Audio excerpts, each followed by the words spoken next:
Hey everyone, welcome back to East Coast Haunts. I'm MK. And I'm Sam. And today we are going to be talking about part two of the Amityville Horror. So when we last left off, I believe it was New Year's Eve night, and the Lutz family had just encountered a fireplace demon.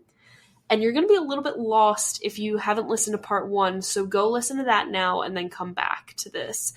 But actually, before we dive into it, I did just want to say that Sam and I think we talked about this last time, but we are starting a new Patreon series. So if you're not a Patreon yet, now is the time to do so because we're going to be super active coming up lately. And if you're planning on going to Halloween Horror Nights, that's what our new Patreon series is about. So, as always, thank you to all of our current patrons. But if you're still kind of on the fence as to whether or not you should become one, lowest tier is $3 a month. That's like one less Starbucks. That's like one less half of a Starbucks. Yeah, um, that's a like month. water from Starbucks. And you get all this extra content. You get access to our previous Patreon series that we did, which was reviewing classic horror movies. You get voting power. You get more direct access to Sam and I messaging. We're thinking about maybe doing like a live Q&A soon. So you do get a ton of extra stuff for just anywhere from $3. I think the highest tier right now is $10, but you can also do a custom contribution. So if $3 is a little steep, I think you can do a custom donation. But yeah, definitely make sure to check that out because we've got a really like a what do you call it? Like a tsunami of content coming your way. Yeah, coming. A ton of content coming.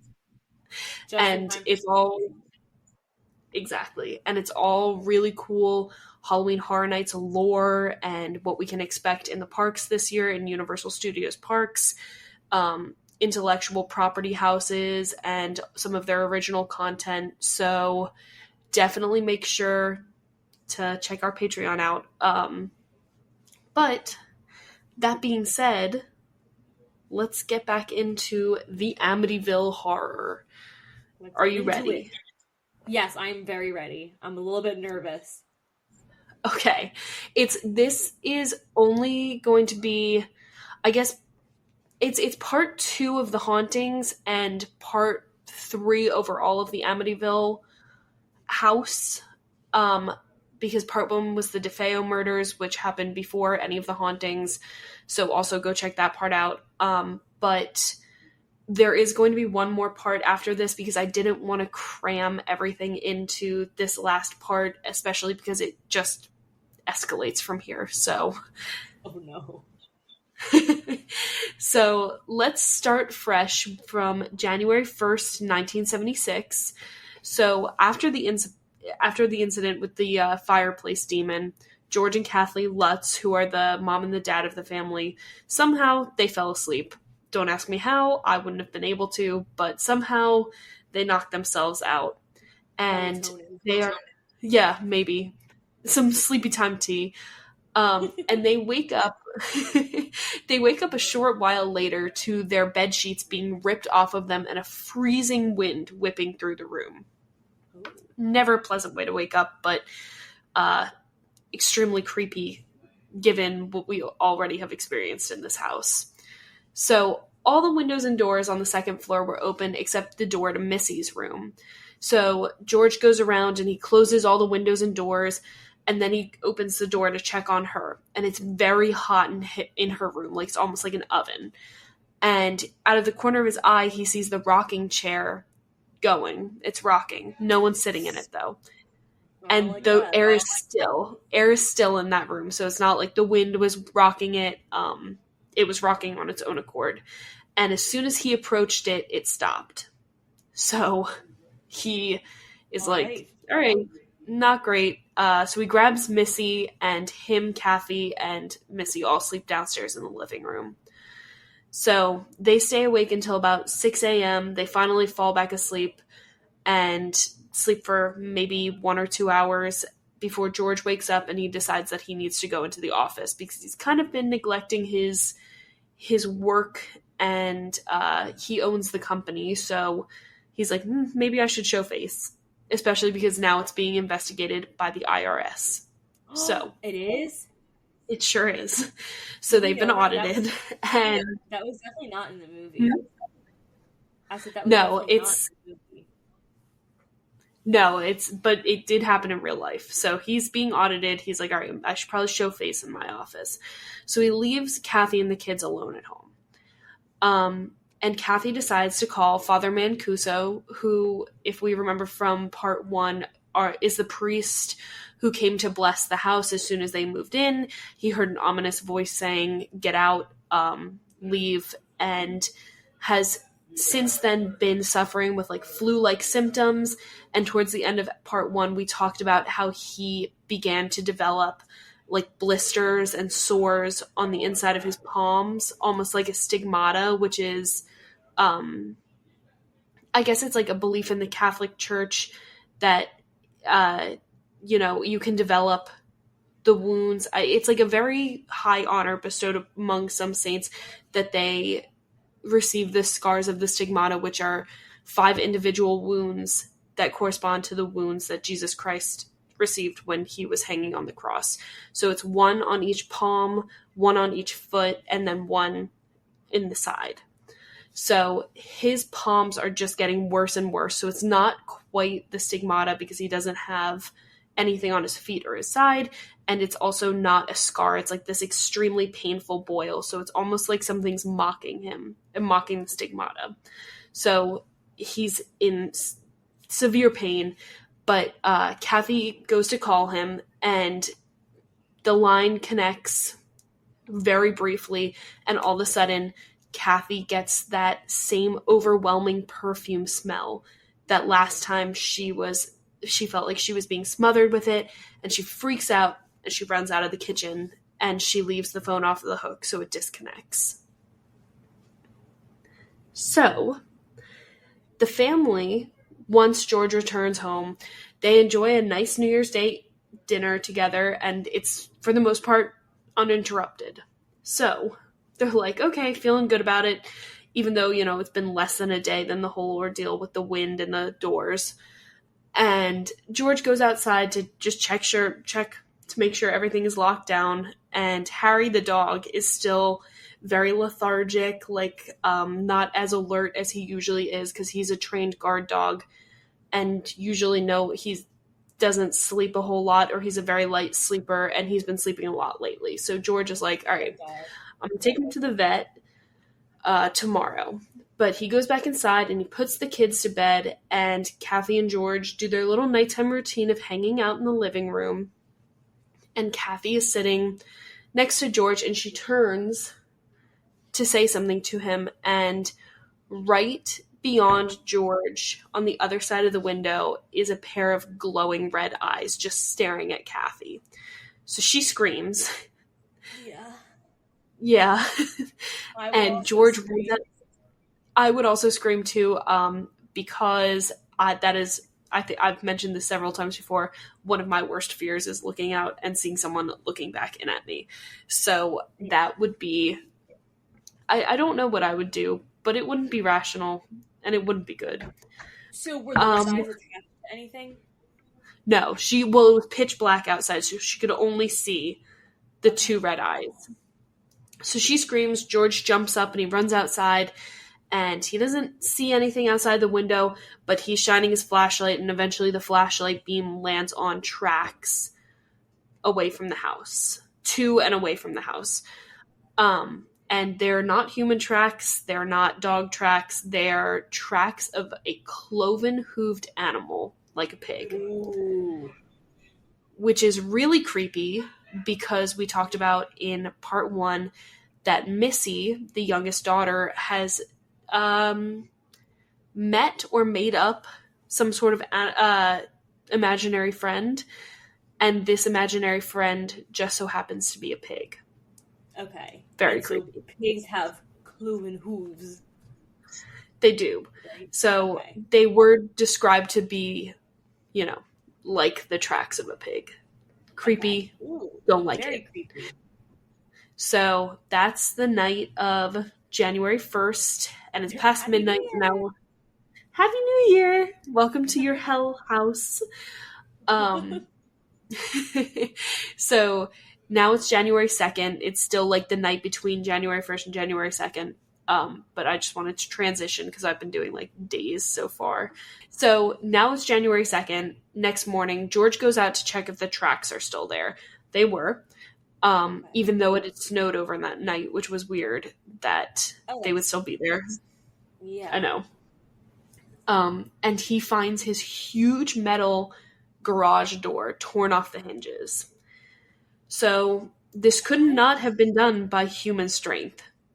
Why You would is have he? needed, Why are they still here? Why are they still I don't know. here?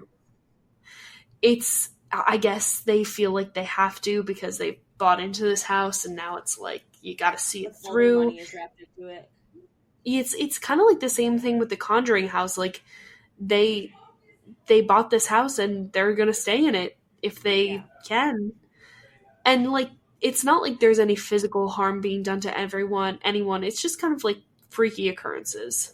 Yeah. That they're probably trying to write So off. unfortunately that's about to change.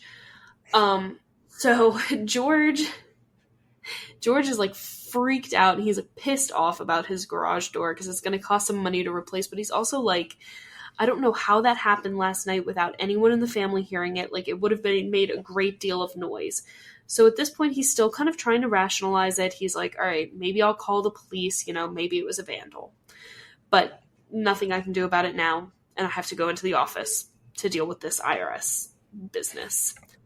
So, so Kathy is in the kitchen. And again, she starts to smell that strong scent of perfume.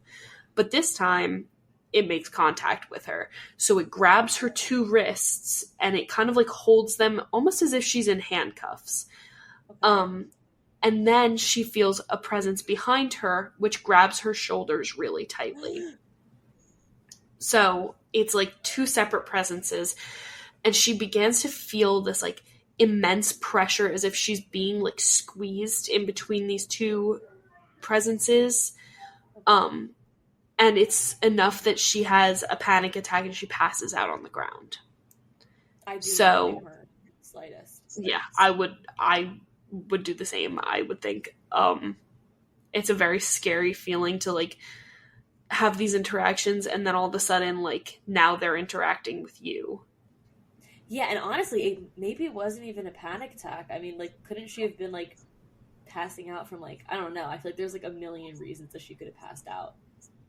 I agree. I don't know. Who's to say, really? But Yeah, I guess now it doesn't really matter either way.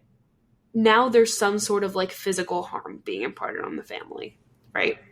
Yeah. So, So no one's getting physical. exactly. So meanwhile, I believe I mentioned this in part 1, but this is when George stops at the Witch's Brew, and Right. which is the local bar, and the bartender reveals that he was a contractor at 112 Ocean because they were just making like polite conversation. He was like, "Oh, you're new to the area," and he's like, "Yeah, I moved into like 112 Ocean Ave," and he's like, "Oh, that's where the DeFeo murders happened." And he's like, "Yeah, I know." And the bartender is like, I worked on that house. Like I did construction for the DeFeos. And he's like, you have a secret room in your basement. And George kind of like plays dumb and he's like, what? No, I would have found it by now. And he's like, yeah, no, right behind the staircase, there's a secret red room. He's like, it really messed with me. And I guess like the color red messed with me or whatever. I spent too much time. Maybe there were some fumes down there.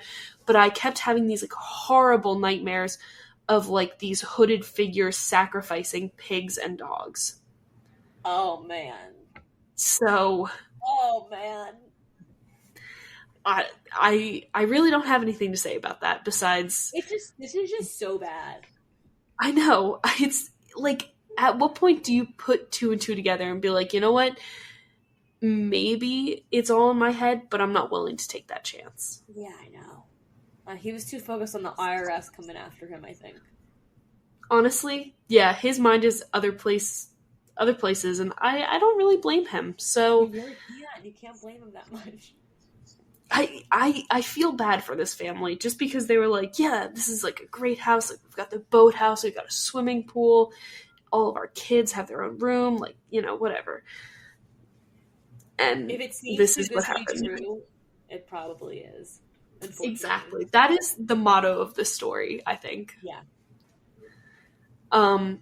So George is like, okay, and he goes home and he calls Father Mancuso, and he briefly connects over the phone, and he's like, please, Father, like, please come back, like, we'll make you dinner, like, whatever. And Father's like, no, I'm not going back to the house, like, I really, really can't, but I will perform a votive mass for your family.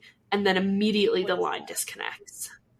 A votive mass is when votive, it's like when a priest performs a private mass with like a certain intention.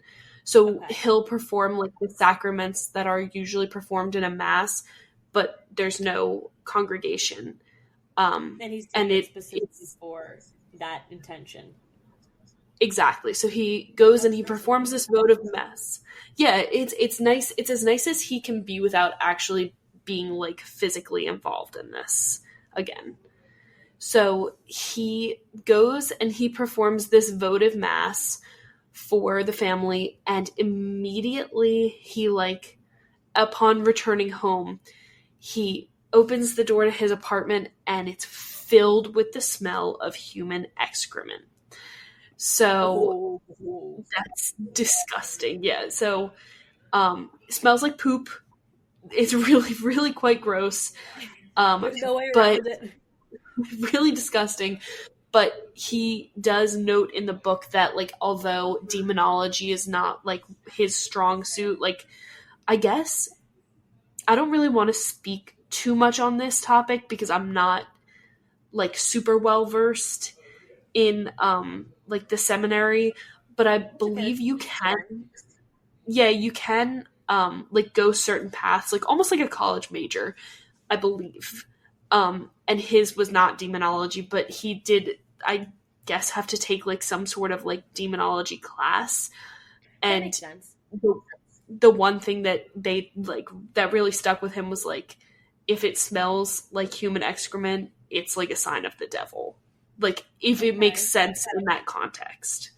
Okay. Which in this it does. Yeah. Especially because... It wasn't a bursted pipe or something. No. And especially because it was only his apartment. Like, there was nothing else, and they didn't find anything wrong with it. So he opens his windows. Listen to this, though. He opens his windows, and he burns incense, which would usually help. It only made it worse. What the heck? Ew, it's like obnoxious. Like, I know it's probably the least of his worries in a way, but like, I don't know. It's like so embarrassing though, like low key. I know, because no one's gonna believe him if he's like, no, like, it's not me. Like, they're gonna be like, okay, old man. Like, bro's having some IBS issues, some GI issues. You're a gastroenterologist. That's not normal. So anyway, so that's all for January 2nd. January 3rd, George places a call to the Amityville Police Department. He's like, yo, you gotta come check out my house. Like, something's going on, and I don't know if it's vandalism, I don't know if it's supernatural, but please send someone out. So the police department sends a Sergeant Lou Zamataro, and he goes out and he makes a visit to the house, and he investigates the garage door, and he really doesn't find like any signs of vandalism besides the fact that, you know, it's been torn off the hinges. And he just has this like weird feeling, and he recounted afterwards. He was like, I know that I didn't help them out at all, but like, this is not within my scope of work. Like, you know what I'm saying? So he recommends that, he's like, you should probably find a priest to bless this house. And he thinks he's being helpful, but of course the Lutzes are like, oh, gee, thank you. Like, thanks for that. We already thought of that. So Sergeant Lou leaves, and immediately upon him leaving, George notices that the air compressor in the boathouse is has stopped working. So I had to Google this. Yeah, what is an I did not know. An air compressor. So the boathouse is basically like a shed constructed over part of the river so that the boat is in the water, but it's also in the house. Does that make sense? Yeah. So it's like, yeah, okay. So the floor, I guess, what would be the floor of the boathouse is water from the river. Makes sense. That the boat is in. Okay. So it's like a garage for your boat is the best way I can describe that. Okay, cool. So the air compressor is if you can't afford a lift, so something that'll take your boat out of the water so it avoids freezing, you can get an air compressor, which it like releases bubbles and it kind of like keeps the water agitated so that the water around your boat doesn't freeze and it doesn't damage the hull. Oh, I've never heard of that before. Interesting. I mean, yeah, I think it's probably like a little bit of 1970s. Maybe like, it's not as much of a thing anymore. Yeah. Yeah.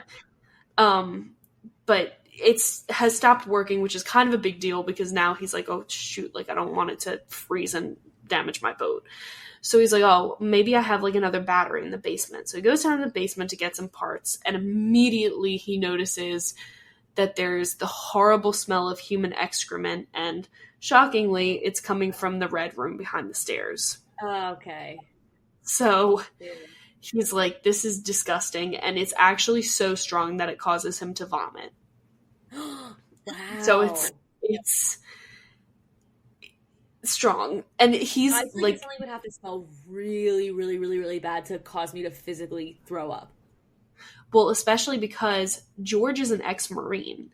So it's not like he's I don't want to say like weak, but yeah, but he's strong. He's an ex-Marine. And he's probably got a really strong stomach too. Yeah. With the training that they have to go through. So just keep that in mind. Like, this is not... So he probably thinks he can handle anything, which is another, like, added layer to why they're staying in this house. Yeah.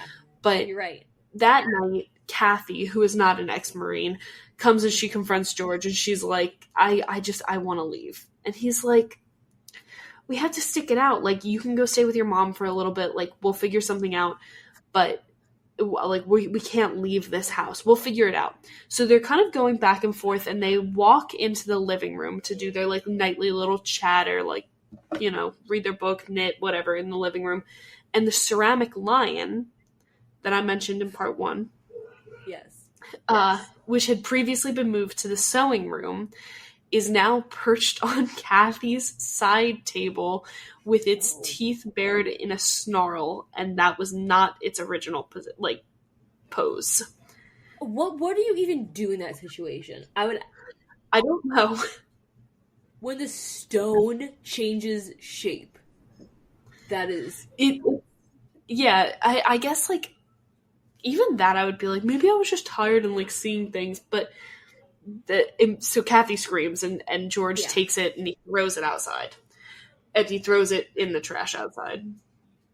So, don't blame him. So, and then they just go to bed. Okay. But they can sleep well. That's good for them.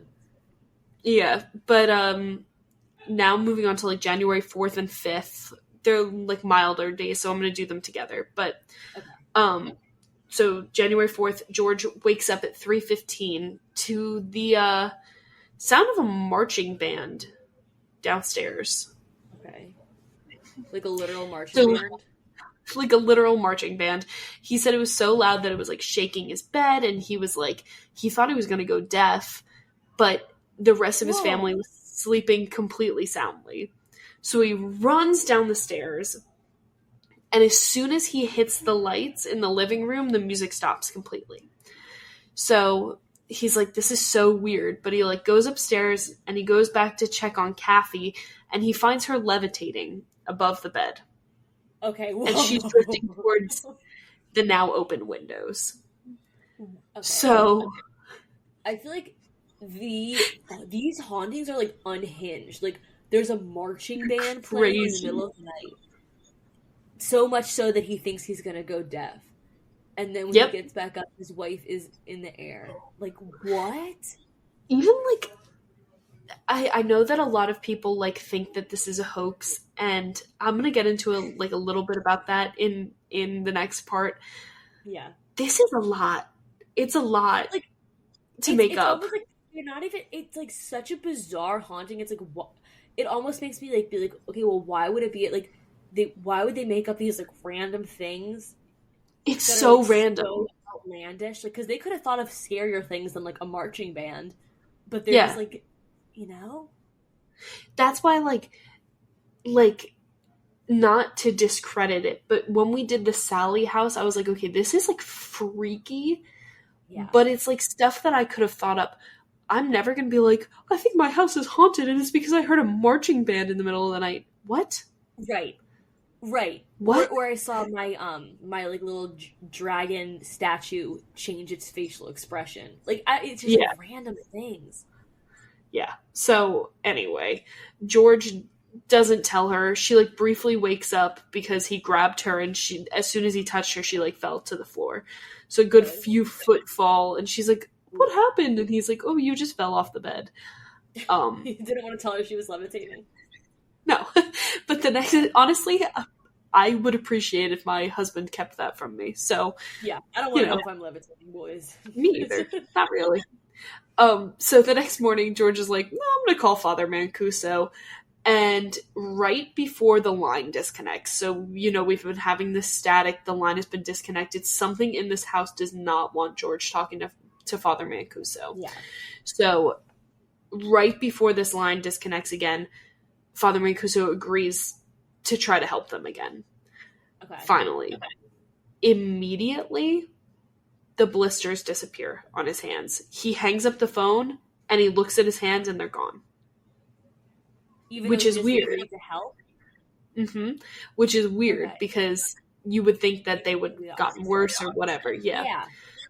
So, but don't worry, we're not done with him. I don't want to say it'll make sense soon, but it'll be righted soon. Okay. Good. Just kidding. So, George is like, all right, whatever. So he goes out to check on Harry. The rest of the family's asleep. It's like late at night. And he hears the marching band again from inside, and it's like rattling the house. And he's like, oh my God, like, they have to be hearing this. Like, someone's got to be awake. So he runs inside. Marching band immediately stops as soon as he steps over the threshold. But all of the furniture and the living room rug had been pushed up against the wall as if to make like a makeshift stage for a performance. This is so weird. And all of his family was dead asleep. Was Butch DeFeo, was he in like the school band or something? Like what? We don't know. We don't know why there's a marching band, but there was. So I don't think there was the marching band thing in the movie. No, I don't think there was. Not that I can remember. I know there was like a part where they make a little bit of racket, but we haven't gotten to that part yet. I think that's trying to show a different part. So January 6th, no insurrection, but Father Mancuso goes to two chancellors in the Catholic Church, and I'm not totally sure like what this title establishes. Yeah, but I just know that it is like a title for very distinct officials in the church. Like they're higher ups. They're one step closer to the Vatican, or several steps closer to the Vatican. So he goes to see these chancellors, Ryan and Chancellor Nunzio, to see if they can get help from the Vatican in case of a possession, or at least guide him in helping this family. And he's met with a fair amount of skepticism. They are both like, it's very rare to see, a true possession, especially because I guess the Catholic Church believes that houses or things can't be possessed, like only people can be possessed, but I guess they can be like infested, the proper term. So they're like, it's very rare for us to see like a real true case of like either infestation or possession. It's probably either the power of suggestion, so one of the members of the family is like really kind of making the others go crazy, or it's like a very minute, like limited mass hysteria outbreak within the family and the extended family. So they're like, and I get it, because I feel like they want to be careful about just like going around saying that everything is like a haunting or everything is dangerous, exactly, because then everyone does not take them seriously. Exactly. And they're also kind of like, if this is like a true case of mental health, like there's nothing that we can do that will stop like the mass hysteria outbreak. Like that, it needs to be, treated properly. Right. And, the Vatican only does exorcisms in cases of extreme, like, they require, like, actual proof. They require, like, several visitations beforehand before they actually, like, grant an exorcism. Okay. So they're like, can't get you an exorcism, but we will tell you, like, we'll give you a little bit of help. Do not go back to that house because it's horrible for your health, it's horrible for your mental health, and you're done helping. So wow, they're just like putting they're putting their foot down. They're like, you're done helping. There's nothing you can do anymore. You've done your votive mass. You've blessed the house. It's time for you to take a step back. So he's like, yeah, and you know what? You can't blame these chancellors. They're looking out for their guy here. Exactly, and that's their job. Exactly. So he reports, like, leaving that meeting, like, he's like, feels a little bit guilty, but he also feels like this massive weight is lifted off his shoulders. I can't even imagine how relieved he felt. Yeah, I know. So, unfortunately, though, the relief doesn't last long. So he goes back to his apartment and he gets a call, and it's like an unusual call. He gets a call from the priest that had helped him right after he had first blessed the house when his car broke down.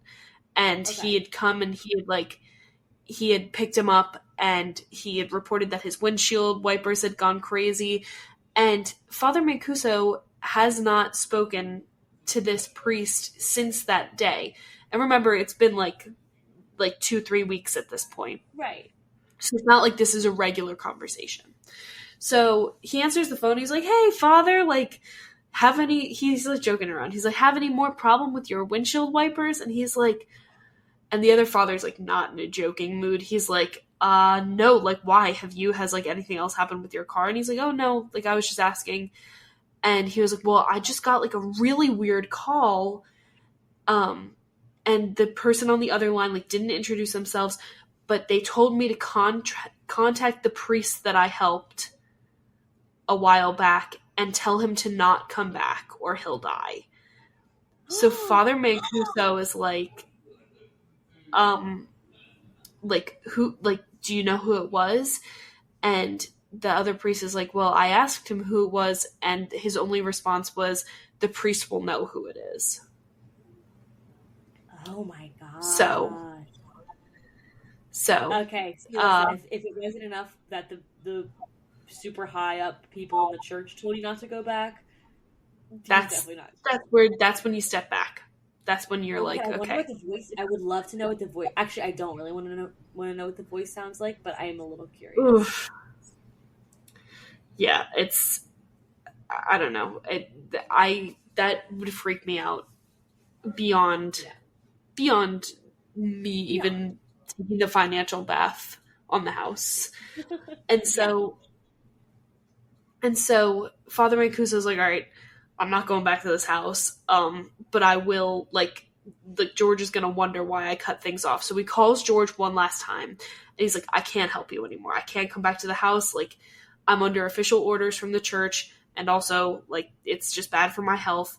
But you can contact the Physical Research Institute in North Carolina.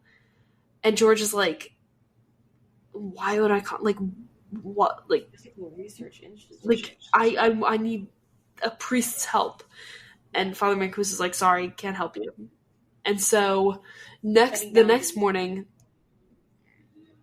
so the morning of January the 6th, like, while this is all happening, Kathy's dropping the boys off at school, and she takes Missy to her mom's just to get out of the house for a little bit. And George is like, perfect. Now I can investigate without, like, freaking anyone out. So he goes down to the basement. He's like, I need an explanation for the smell. And the smell is completely gone. But he goes back in the red room, and he's, like, kind of poking underneath the house, and he's, like, exploring the original house foundation. And he finds a well underneath, like, where the entry stairs to the house up above are. And he's like, this is really weird. Like, I don't know, like, they must have covered it up when they did the original foundation. So he's like, all right, I should probably go back into work and make sure that my business I don't get arrested by the IRS. And so he goes into work, and he's, like, almost immediately confronted by one of his workers named Eric. And he's like, hey, like, I know you have been telling people that you're having some sort of problems with your house. He's like, my girlfriend is a medium, and she was born with a Venetian veil, which, again, I didn't know what that was, but it's apparently like a caul, or like an extra, like, a super thin layer of skin that some babies are born with over their face, and you can just, like, I guess, peel it off or, like, cut it off. But it's said that babies that are born with a Venetian veil can see into the spiritual realm. Oh, wow. I did not know that either. I didn't know that either. So, pretty cool. So, George calls her, and she's like, yeah, I've heard, Eric's told me all about your house. And without George saying anything, she's like, you're probably going to find some sort of well on property. She's like, it's very common for spirits to, like, use that as an entryway into the house. But, if you don't want to go poking around for that, I get it. But I want to visit your house. So he's like, yeah, please. Like, please come over. Wow. So that night's pretty uneventful. Next day is January 7th. And George is like, I've had enough of this house. Like, he's had it up to here. He's ready for them to be done. So he contacts Francine, who's the medium girlfriend, and Eric, who's the worker. And he also places a call to the Parapsychology Physical Research Institute in North Carolina. Okay, so the family eats dinner, and they're waiting for Francine and Eric to get there. And Missy is like, oh, I'm going to go up to my room and play. Like, Harry, come with me. So she brings the dog up to her room, and the whole family can hear her say, Harry, meet Jody. From that moment on, this big, tough watchdog spends the rest of the night cowering under her bed and, like, whimpering. Oh my god. And why can they see it? I don't, they have, like, a sixth sense, dogs and cats. So, it's weird. So anyway, they, like, finally let him out of Missy's room, and he, like, runs and he, like, hides under Danny's bed for the rest of the night. Aww. And I know, poor dog. This poor dog is he's really going through it. He is. I know. And so then Francine and Eric come over. And immediately Francine goes into the living room. She starts identifying spirits. She goes into the kitchen, and she identifies the spirit of an old lady and an old man. And she tells Kathy that she can smell her perfume. Kathy hasn't said anything about this perfume. So she's like, all right, maybe this girl's, like, the real deal. So she tells Kathy and George that she believes that the house was built on a burial ground. And she said that someone had been murdered on the ground where the closets in the cellar were. Okay. So she goes down into the cellar, and she's like, yeah, definitely someone lost their life here. She's like, I gotta get out of the cellar. It's not good for me to be down here. So she goes into the sewing room, which, again, that's where, like, all the flies have been. Like, this room is an issue. And she's like, I'm sensing that this has been, like, a particular area of concern. So I'm going to read a direct passage from the book. And again, this is The Amityville Horror by Jay Anson. And Francine begins to speak in a very heavy, more masculine voice. And she says, quote, I would like to make one more suggestion to you. Most people find out who their spirits are, and they find out they like them. They don't want them to get lost or go away. But in this case, I feel the house should be cleared or exorcised. Somebody's little boys and girl. I see bloodstains. Somebody hurt themselves badly here. Somebody tried to kill themselves or something. End quote. So, this is in the sewing room? This is in the sewing room. So, it didn't strike George until later on that night, but then he recognized the voice that she was speaking in was Father Mancuso's voice. Whoa. Creepy, right? Heck? Yeah. So, immediately upon exiting this trance, she informs the Lutzes that she doesn't think it's good for her to be here. She's too susceptible, and they leave. Okay, so George is like, well, I guess I got to check in on Father Mancuso right now. And Father Mancuso answers the phone, and he's had enough of George's shit by now. Yeah, he's like, George, leave the house. Leave the house, leave your stuff, get out of there. Line disconnects, and immediately, Father Mancuso, who had begun to heal a little bit since cutting things off with George, he comes down with those flu-like symptoms and the 104-degree fever again. I know that as a man of God, he is trying to do the right thing, but here comes the time. I know. He needs to leave it alone. Poor guy, I feel bad for him. I know, I do too. And now we're coming up on January 8th, which is the last day that we're going to cover in this part. And then in the next part, we're going to cover the 9th through when they left the house, which I believe was the 18th. So about a week or so. So Kathy's brother, remember in part 1 who got married, Jimmy? Yes. The one that and his new wife, his new wife Carrie, are back from their Bermudan honeymoon, and they're coming to stay with the family because they missed them. And immediately I feel like I've said immediately so many times this episode, but everything's very coincidentally happens at the same time. You know what I'm saying? So he gets to the house and he's like, "Hey, did you ever find that 1500 I lost?" And George is like, "No, we never found it." And he's like, "Ah, shoot, that sucks." So they're kind of catching up, and they're swapping stories, and the phone rings, and it's a George Kekoris from the Physical Research Institute, and he's like, "Hey, I'm so sorry. I tried to make it today, but I ran into some bad weather, and I'll try to be at your house in the morning."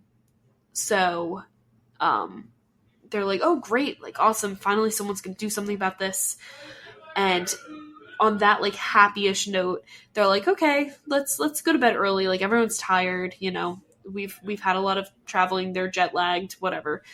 And they go to bed, and George wakes up at 3-ish, and he's like, this is kind of weird that it's not 3:15 exactly, but okay, I'll take it. So he's laying awake in his bed, and as the clock strikes 15, he hears Carrie screaming from the other room. So he and Kathy run into their room. She had been sleeping in Missy's room, and she said that she had woken up, and she said that she saw a little boy sitting on the end of her bed, and there was still an indent in the covers where he was sitting at. You know how covers wrinkle a little bit? Yeah. So she said that this little boy, who's super pale and sickly looking, asked where Missy and Jody were. Because they're not sleeping in that room, so they're like, where are my friends? Okay. Wait, but where actually were they? They were just sleeping, I think in the living room or something. Oh my God. And so Carrie's hysterical, Jimmy's freaked out, but they both eventually fall back asleep. But George and Kathy are like, this is so freaky. So they're like, you know what? Father Mancuso's not going to come back to bless the house. We're going to bless it on our own.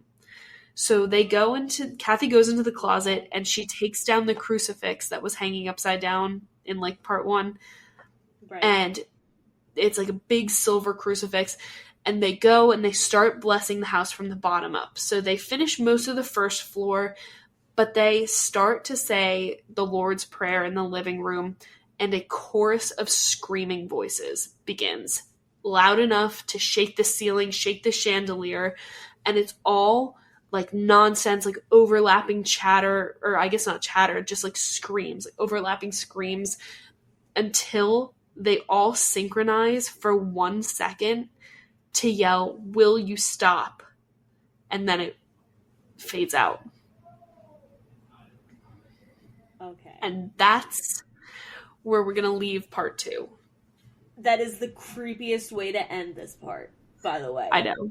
It's so creepiest way to end that. So if that's not like clear-cut evidence that something or someone wants them out of this house, I don't know what is.